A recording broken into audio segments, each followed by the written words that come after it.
Do you have a Allis Chalmers Roto-Baler that you need to string? Probably not, but if you want to know how to string one, here you go. Make sure your ball is free and clear.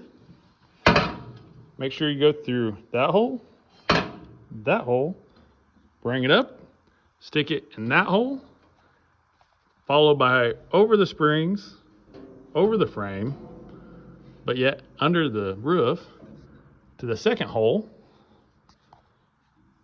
And then you'll want to climb up the conveyor with the tractor off, go through the first hole, through the second hole, around the pulley,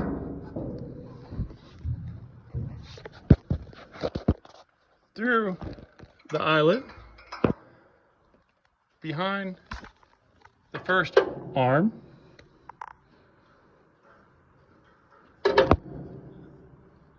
on top of that one, and then down the pipe. I like to fold it like that and shove it down,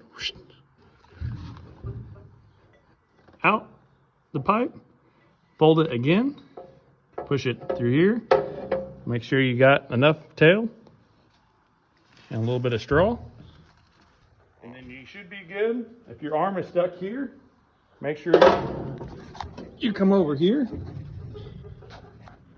turn this pulley by hand until your arm goes from here back to here. Again, double check your string, and you're good to go. Happy roto-baling.